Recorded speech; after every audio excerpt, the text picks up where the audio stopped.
चलिए आज के शो की शुरुआत करते हैं। हमेशा की तरह आपको बताना बेहद जरूरी कि आप अपने सवाल हम तक पहुंचाएंगे कैसे। तो जनाब ये ईमेल एड्रेस है yourmoney@nw18.com। यहाँ पर एक मेल लिख दीजिए विस्तार वाली।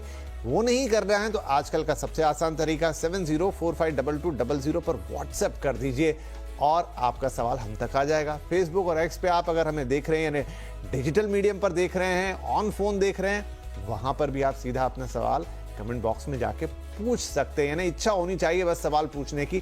तरीके हम आपको कई दे रहे हैं, राइट। तो चलिए इसी के साथ आज के शो की शुरुआत करते हैं। हमारे साथ आज कार्यक्रम में शामिल है फिक्स रिसर्च और एनालिटिक्स की फाउंडर प्रबलीन बाजपेयी। प्रबलीन, बहुत बहुत स्वागत है आपका। तो आपसे काफी सारी बातें करेंगे, बहुत सारा ज्ञान लेंगे पर्सनल फाइनेंस का, और इनफैक्ट हमारे दर्शकों के सवालों के जवाब भी। तो हमेशा की तरह चर्चा की शुरुआत एक ज्ञान वाली बात के साथ। तो आज एक पर्टिकुलर फंड हम आपसे समझने जा रहे हैं जिसके बारे में मेरी जानकारी भी बहुत न्यून है, तो दर्शकों का तो शायद और भी कम हो। वो है बिजनेस साइकिल फंड। ज्यादा मैंने इसका नाम पहले सुना नहीं, लेकिन आप हमें बताएंगे कि ये क्या होते हैं, किन लोगों के लिए अच्छे हैं और इनका क्या फायदा है। नमस्कार विपिन जी। बिजनेस साइकिल एक तरीके के थीमेटिक फंड्स की तरह लॉन्च किए जाते हैं। तो अगर हम एक कैटेगरी के लिहाज से देखें तो ये थीमेटिक फंड्स में आते हैं। हमारे पास करीबन 17 फंड्स हैं इस पर्टिकुलर बिजनेस साइकिल के जो ऑप्शंस अवेलेबल हैं, और इससे करीबन इस टाइम पे 36,000 करोड़ का AUM है 17 फंड्स में मिला के।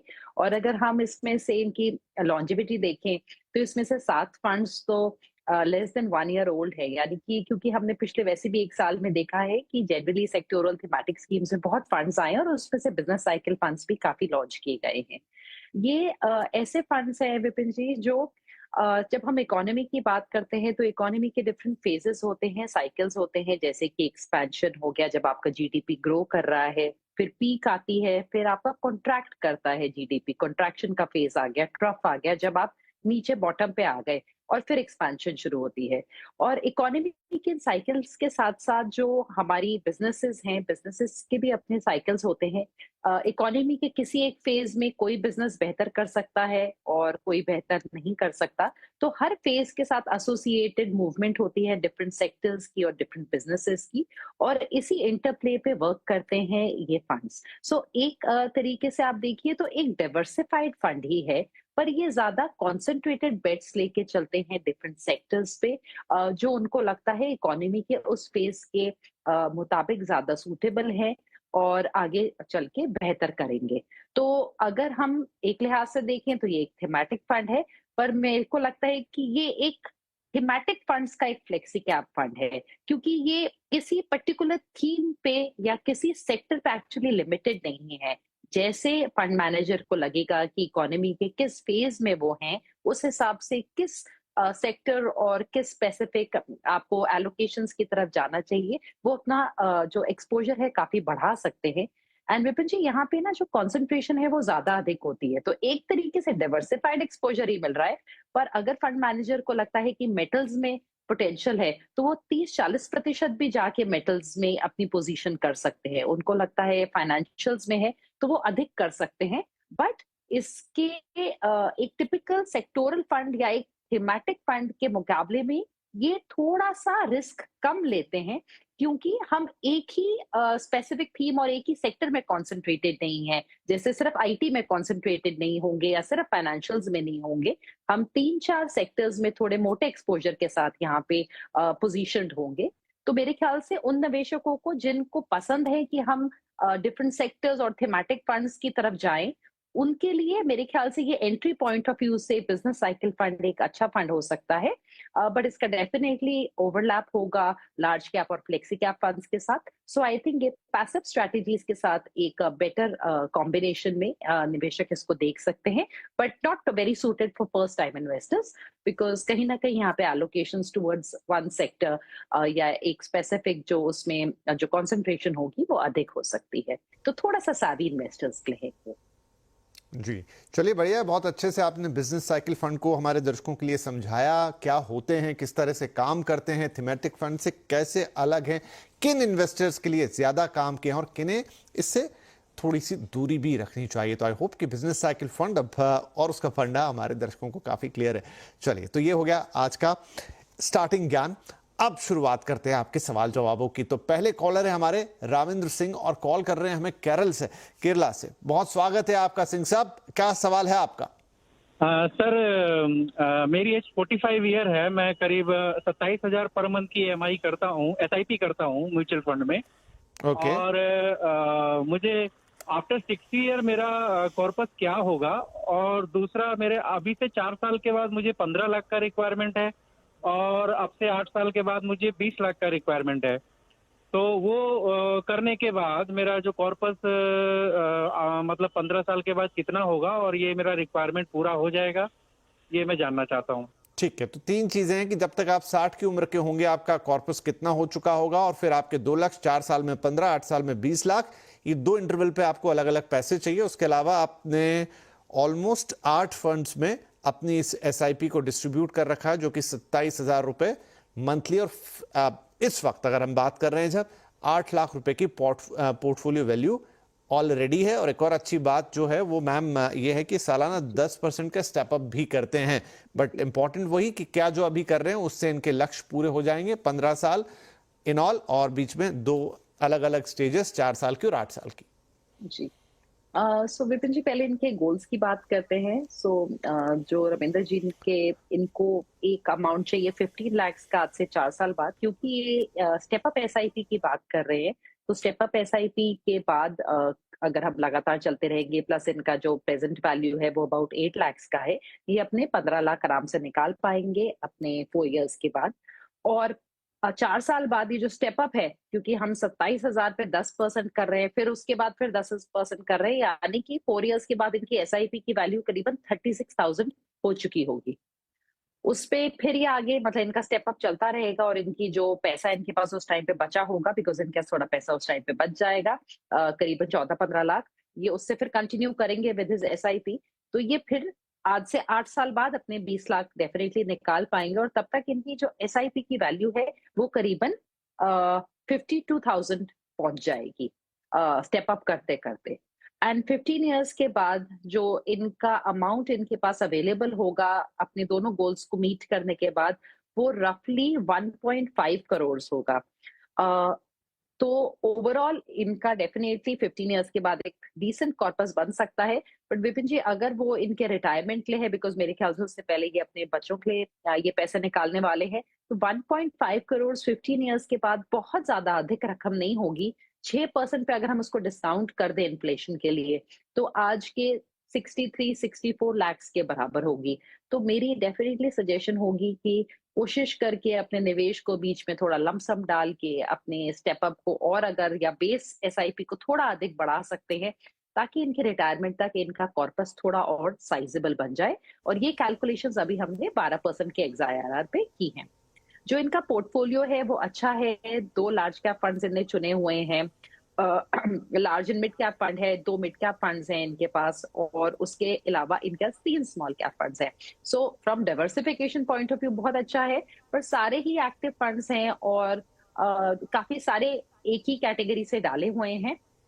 मेरी ये राय होगी अभी, क्योंकि इनको 4 साल के बाद ही पैसे की रिक्वायरमेंट है, आप अपना कंटिन्यू करें मोटा मोटा अपनी जो फंड्स हैं। पर मेरे ख्याल से अभी आपका लार्ज और mid cap fund definitely stop हो सकता है उसमें SIP, और आप उसके कॉर्पस को ग्रो होने दीजिए, और अपना 4 साल बाद आप उसको यूज कर लीजिएगा। और मेरे ख्याल से एक पैसिव फंड ऐड हो सकता है, एक strategy index, something like Nifty 200 momentum, इसको हम स्ट्रैटेजी इंडेक्स बोलते हैं। मेरे ख्याल से वो एक ऐड हो सकता है। एंड एक इनको रिडक्शन अपने स्मॉल कैप्स में करने की जरूरत है। 3 है तो एटलीस्ट 2 पे आए, और अभी कुछ बेचे नहीं। 4 साल बाद ही अपना जब क्लीन अप है एक तरीके से पोर्टफोलियो का, तो जो 4 इयर्स के बाद इनका टारगेट है, उस टाइम पे थोड़ा सा अपने ओवरऑल पोर्टफोलियो को थोड़ा सा मतलब छटा दें, उस टाइम पे रिड्यूस करेंगे नंबर्स, और इनकी वैसे भी उस टाइम पे गोल की रिक्वायरमेंट है। जी, तो रामेश जी बहुत ही डिटेल में और विस्तार के साथ प्रवीण जी ने आपका जवाब दे दिया है, तो मैं उसको दोहराता नहीं हूँ, लेकिन तमाम वो चेंजेस पोर्टफोलियो जो धीरे धीरे आपको करने हैं वो आपने 100% नोट कर लिए होंगे, और आपके तीनों ही लक्ष्य आप प्राप्त कर लेंगे और एट द एंड 1.5 सीआर, बस ये आपने डिसाइड करना है कि क्या ये रकम आपके लिए पर्याप्त होगी उस समय रिटायरमेंट के लिए। तो उस लिहाज से आपको थोड़ा शायद और सोचना पड़े। बाकी आपने जो गोल बना रखे हैं वो पूरे जरूर होंगे। जो पोर्टफोलियो चेंजेस मैम ने बताए हैं जरूर कर लीजिएगा, उससे आपको फायदा मिलेगा।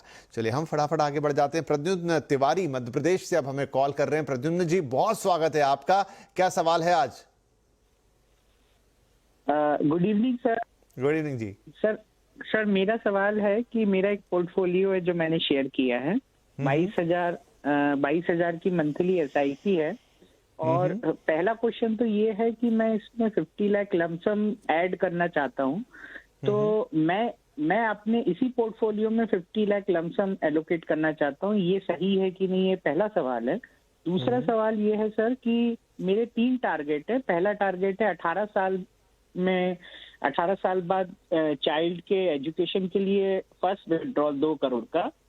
सेकंड विड्रॉल है मेरा 25 साल में चाइल्ड के मैरिज के लिए। और तीसरा में रिटायरमेंट कॉर्पस 30 साल के बाद। वो आपने कोई फिक्स नहीं किया है कि कितना चाहिए, बस जो बचेगा वो आपका रिटायरमेंट कॉर्पस हो जाएगा, राइट? हाँ सर। ठीक यस है सर जी।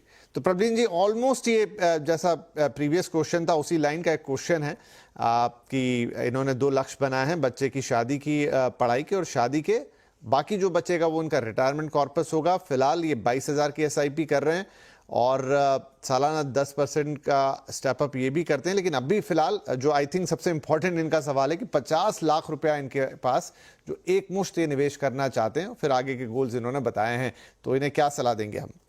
जी, बहुत अच्छी बात है विपिन जी, बिकॉज सारे इतने अच्छी प्लानिंग से अपनी निवेश कर रहे हैं, so which is very nice thing. क्योंकि हम इसमें यहाँ एक 50 लाख का लमसम मैं मतलब लेके चल रही हूँ कि निवेश कर ही देंगे। अब कौन से फंड्स होंगे वो हम बाद में डिस्कस करेंगे, बट हम गोल के हिसाब से अगर देखें तो पहली इनकी जो रिक्वायरमेंट है वो 18 साल पे है 2 करोड़ की। तो 2 करोड़ का जो इनका अमाउंट है वो आराम से उस टाइम पे अचीवेबल होगा। आफ्टर 18 इयर्स इनके पास करीबन 7 करोड़ बन चुका होगा, जिसमें से ये 2 करोड़ उस टाइम पे यूटिलाइज कर सकते हैं। ये हम स्टेप अप लेके चल रहे हैं 10% का, साथ में इनका जो 1.4 लाख का ऑलरेडी अमाउंट है और प्लस इनके 50 लाख की जो इन्वेस्टमेंट आएगी, सबको हम मान के चल रहे हैं। और जो बचा हुआ पैसा है फिर ये अपना आगे वहां पे कंटिन्यू करेंगे।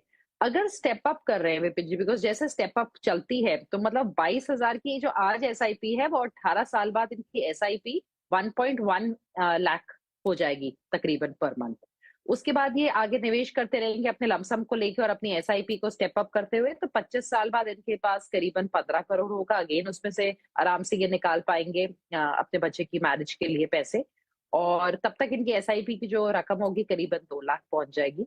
And by the time he retires 30 years के बाद मेरे ख्याल से इनके पास 24 से 25 करोड़ जमा हो चुका होगा, which is a good amount. वो आज के अगर हम टाइम पे देखेंगे तो 4.5 करोड़ के बराबर होगा तब का 24 से 25 करोड़ 6% के इन्फ्लेशन के हिसाब से।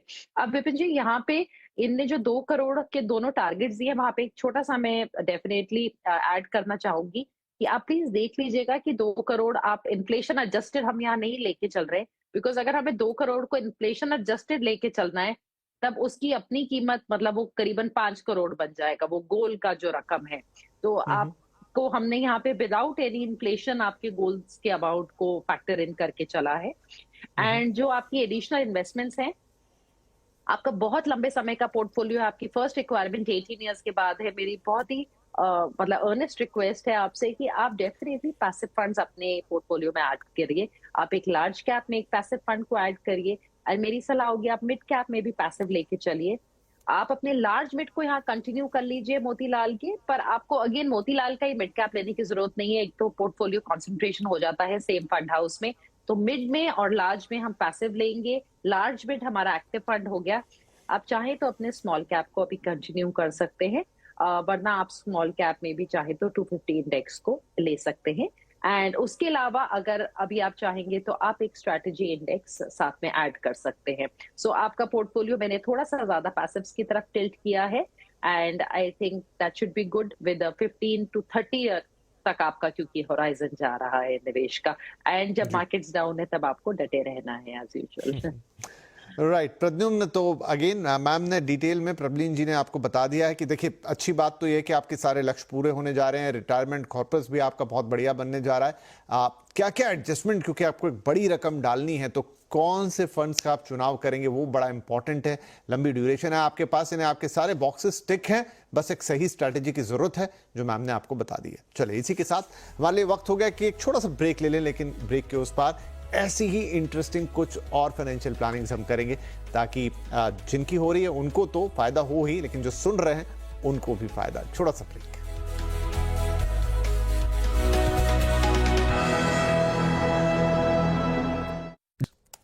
डिफेंस है, पीएसयू बैंक्स हैं।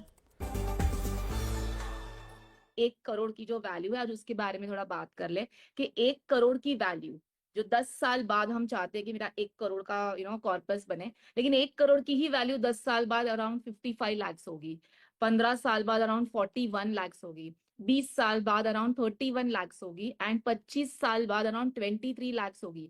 मतलब हम जो प्लान कहते हैं ना, मुझे रिटायरमेंट के लिए 1 करोड़ चाहिए, जो रिटायरमेंट 20-25 साल बाद है, लेकिन 20-25 साल बाद 1 करोड़ की वैल्यू ही 25-30 लाख रुपए है।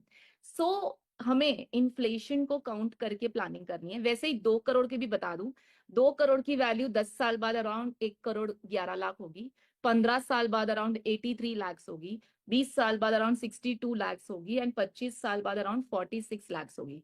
अब जब हम फाइनेंशियल प्लानिंग करते हैं तो कैसे करनी है, जैसे 15 साल में अगर मुझे 1 करोड़ जुटाने हैं, ठीक है, तो 20,000 की एसआईपी लगती है। जैसे हम नॉर्मली कैलकुलेशन करते हैं, आपको लगता है हाँ मुझे 1 करोड़ जुटाने, 20,000 से मैं जुटा लूंगा, लेकिन हमने अभी बात की 15 साल में 1 करोड़ की वैल्यू क्या हो जाएगी, सीधी 41 लाख रुपीस। सो आज जो 1 करोड़ में आ रहा है वो 15 साल बाद 41 लाख में आएगा, तो आपने 20,000 डाल के उतने ही वैल्यू तक का अमाउंट जमा किया। सो ये गलत प्लानिंग हो गई। सो हमें कैसे कैलकुलेट करना है, 1 करोड़ की वैल्यू आज अगर हम देखते हैं 15 साल बाद 6% इन्फ्लेशन पे कितनी होती है, तो अराउंड 2 करोड़ 39 लाख होती है। तो मुझे 15 साल बाद 2 करोड़ 39 लाख जुटाने हैं, ना कि 1 करोड़। तो उसके लिए मुझे कितनी एसआईपी अमाउंट लगेगी, तो अराउंड अप्रोक्सीमेटली 48,000 की एसआईपी लगेगी। मतलब 1 करोड़ के लिए 20,000 की एसआईपी लगती थी, लेकिन उसके इन्फ्लेशन फिगर को अगर हम प्लानिंग करते हैं, कैलकुलेट करते हैं, तो डबल एसआईपी लगती है। मिनिमम 20 का एटलीस्ट 48 की एसआईपी लगेगी। सो इस हिसाब से आपको इन्फ्लेशन को ध्यान में रखते हुए आपके सारे ही गोल्स जो आने वाले हैं, रिटायरमेंट है, बच्चे की पढ़ाई है, घर खरीदना है, या जो भी है, वो कंसिडर करना बहुत जरूरी।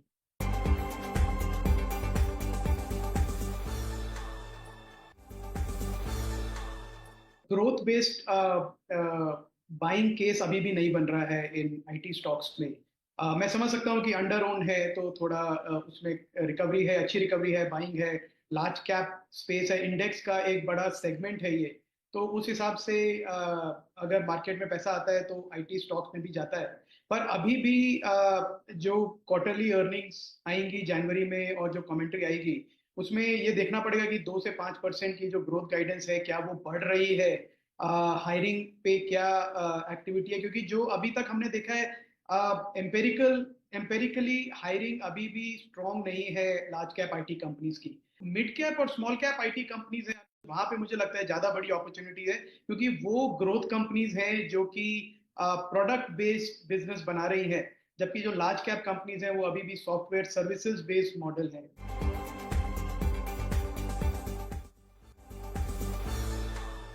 हमारा दोनों चहीते रहे हैं। एचडीएफसी बैंक एक्चुअली मैंने जैसे बोला था कि होपफुली जब चलेगा तब भी आप हमें पूछेंगे उसके बारे में, and that is how it is. और देख लिया हमने कि क्वालिटी ऑलवेज मैटर्स, इसीलिए यहाँ पे जैसी बैंक्स की क्वालिटी पे क्वेश्चन होने लगा, the ones which stood out, जिनका फ्रेंचाइज था वही they stood out, and that is why I think HDFC bank is where it is। उसका franchise always has been unquestionable franchise और काफी स्ट्रॉन्ग फ्रेंचाइज रहा है। पेटीएम में पहले भी बोला था, रेगुलेटरी कंसर्न जब भी थे तभी हमें यही लगा था कि काफी मूविंग पार्ट्स है इस कंपनी में जो वो कैश आउट कर सकते हैं, या और आपने देख ही लिया कि रेगुलर इंटरवल्स पे एक एक सेगमेंट बेच के देर कैशिंग आउट, और उनका कॉर्पस बढ़ ही जा रहा है। अभी 12,500 करोड़ का तो कैश हो गया उनकी।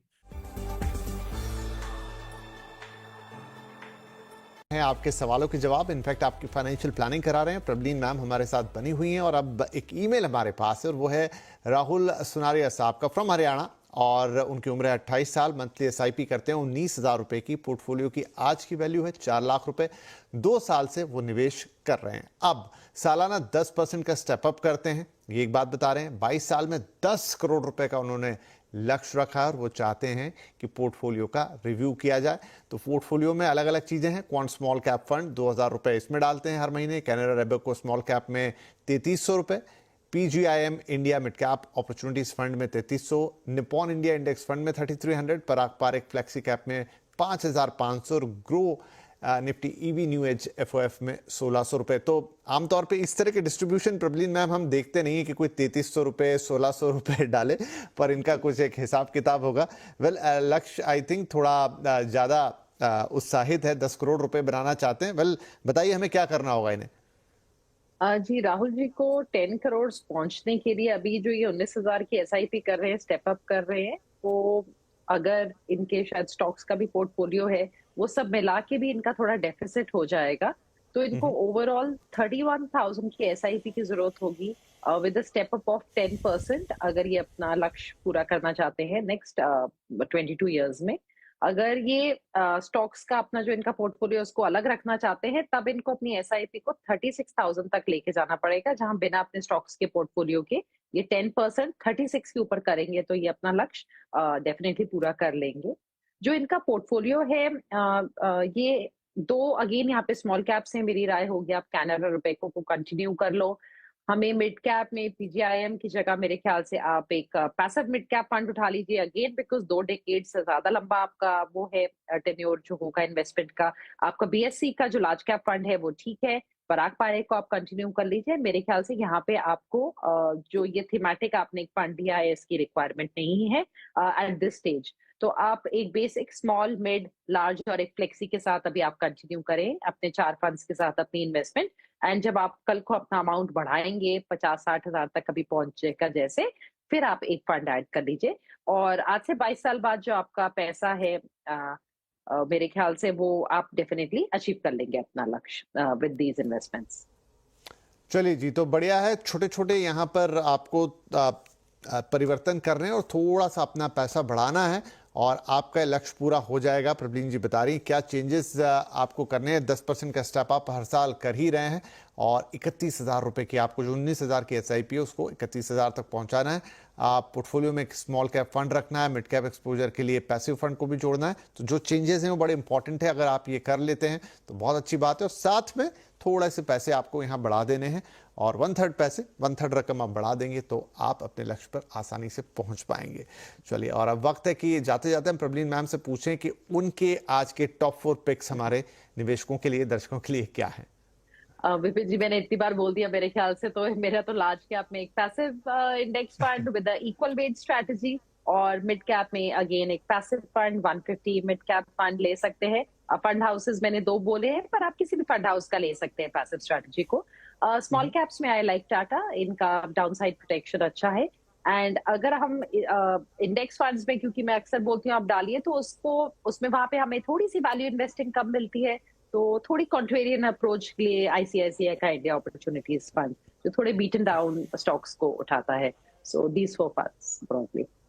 चलिए, तो प्रबलीन जी के 4 फंड्स आपके सामने। ICICI India opportunity fund, DSP Nifty 50 equal weight index और टाटा स्मॉल कैप फंड और Motilal Oswal Nifty mid cap 150 index. और उन्होंने कहा भी कि आपको किस कैटेगरी का फंड है वो ज़्यादा इंपॉर्टेंट है। आप किसी और फंड हाउस से भी लेंगे तो चलेगा, लेकिन ये 4 फंड्स आपके लिए और इससे आप अपने पोर्टफोलियो को समृद्ध बना सकते हैं। प्रबलीन मैम बहुत शुक्रिया, आपने वक्त निकाला हमारे लिए, कुछ अच्छी चीज़ें बताई समझने के लिए और साथ ही हमारे दर्शकों का जो इतना अच्छा वेल्थ मैनेजमेंट भी करके दिया उसके लिए बहुत बहुत धन्यवाद। आई होप कि सभी दर्शकों को जो चेंजेस बताए हैं निवेशकों को, वो अगर आप करेंगे तो आप अपने लक्ष्यों को तो आसानी से प्राप्त करेंगे ही, लेकिन एक बेहतर पर्सनल टिकट अमेरिका में होंगे वो शायद अब 2 ही होंगे और बाजार इससे निराश हुए। दुनिया भर के